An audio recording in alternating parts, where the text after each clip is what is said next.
What's up YouTube, Capital G here. We got some ball busting and epic board breaking duels for you guys to check out. These are some of the most impressive duels that I have seen in quite some time, and you guys know I do this every single day. No sleep, no rest. Shout outs to Noodles for pulling off these epic plays. They're going to be quite delicious, and not gonna lie, man, Burning Abyss is a deck that probably needs to be on people's radar. I actually find it to be one of the more difficult matchups when I play against Salamangreats. You guys have seen how I just body Sky Strikers into the ground. I play against Thunder Dragons, not really that big of a problem, but when I run against Burning Abyss, man, it feels like the matchup is just a little more difficult. Things like Fairy Tale Snow, and really, I kind of feel like BA is one of those decks that, deck builders love because it kind of lets you show your creativity. There are so many good level 3s in Yu-Gi-Oh right now. The restriction of, having monsters on the field that, would cause your BA monsters to blow themselves up, not really a problem anymore. If we get Cherubini, it's going to be even better. But you guys will see some ridiculous turn 1 boards, and Burning Abyss are just going to cut through that like,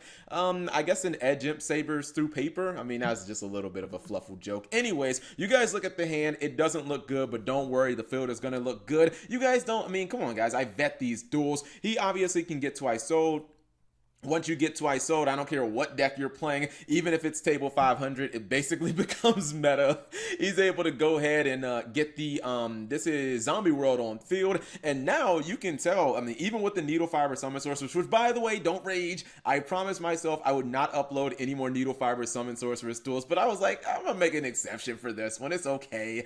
But you can see with this board, that it is gradually going to get bigger and better. And usually what a lot of people do is they go for Vampire Sucker, and then they have their Baller Drop summon itself from the graveyard. You draw another card, but you can see he's getting Soul Charge. He has Saryuja Skull Dread resolve twice. He has oh man, what's the name of the level 7 tuner monster in the graveyard? I can't remember its name. I'm pretty sure, like 99% certain he's going to summon it, and I'll remember it. But you see he's making Naturia Beast. He's going for Borreload Savage. I told you guys, even though his opening hand looked like booty, it's going to get there. Oh my god, it went back into, you know what, no, I will hunt you down.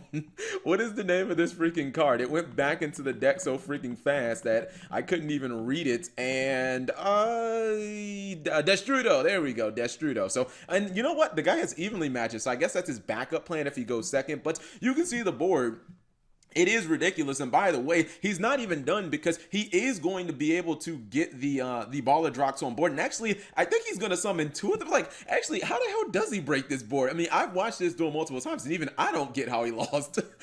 Seriously, the man's going, well, I guess it's just 1 Baller Drop. But seriously, if you're going to drop Naturia Beast, Borreload Savage Dragon, FA Don Dragster, and Baller Drop turn 1, how the fuck do you lose that duel? Like, this is literally impossible to lose outside of your opponent having Spear mode, but it don't even matter, guys. Burning Abyss, best deck in Yu-Gi-Oh! Confirmed.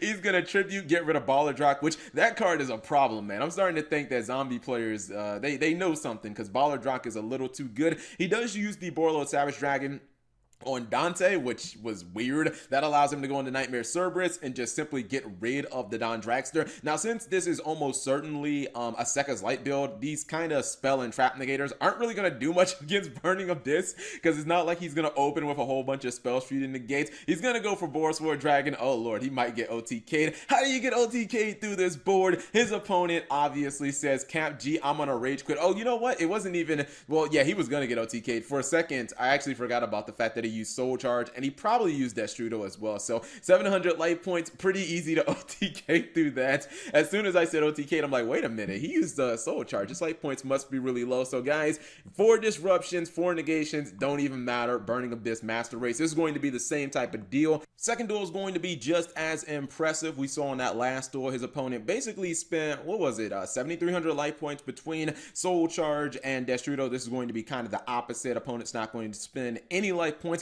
Now, you see his opening hand, and it looks pretty dinosaur focused. However, he is running some Thunder Dragons in here. And as in the first duel, we saw him make 4 big monsters and basically crack that board. Every monster on that opening field his opponent had, some level of negation. This is going to be pretty much the same thing. Maybe not as much negation, but definitely the same level of stun. It's going to be really impressive, especially with that Doka. Doka against Burning Abyss should be basically free low, but he has the Kaiju, and unfortunately, he could not summon Ultimate Conductus Rhino, because I'm like, doesn't he have a couple of dinosaurs? But they are under the Doka, because I was wondering, I was like, where did the Oviraptor go? Where did the Giant Rex go? But they're actually under the Doka. And this is a super strong board. No searching, spell and trap negation, double monster negation, don't even matter. Though he's going to go for that Nightmare Cerberus, as he did in the last duel. Pop his own Kaiju, banish the Quotlex, and then he summons not one but two copies of the orbital Hydrolander, and man, that card is going to do some damage. Now, the cool thing is he does go for the Nightmare Mermaid, and I think that that's just used to reduce the monsters. But this card, Underclock Taker, I'm thinking about adding this back into my Salamangreats, because I feel like this card in many situations can just help you pull off some OTKs. He doesn't actually go for an OTK. Wow, he just went for something completely different. Went for the card that's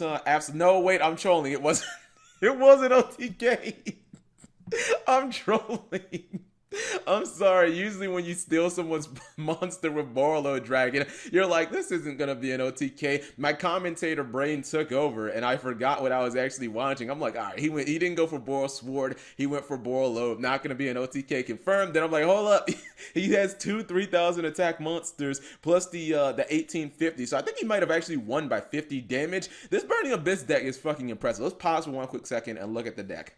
Okay, so this is what the deck looks like on paper. From what I've seen, a lot more people are running Malicious in these Burning Abyss builds, because it does give you link fodder, and Malicious is really good because you can discard it if you do happen to hit one of your danger monsters. Your opponent discards the Malicious, or sometimes you don't even have to draw Malicious. Sometimes it's just on the top of your deck and you get it from Gallus, and what, that's 1200 burn damage plus probably an extra body on field when you do banish the first copy. And when your Malicious is engraved, then it's just kind of like fodder for your Fairy Tale Snow. And then if you draw two, you can obviously fix your hand with Sekka's Light. One thing that I did notice that's kind of cool about Burning Abyss, and it's not even, just a duh cap, obviously Burning Abyss are all dark, but the deck is kind of resistant to Gozen Match. Not fully resistant, because you do have Earth monsters like Phoenix Rhino Warrior. You got the Speedroid Teratop package in here, but it's kind of nice because a lot of these monsters that have been added into BA, not like Tour Guide, but the Danger monsters and the Orbital Hydrolanders and Malicious, like a lot of these monsters,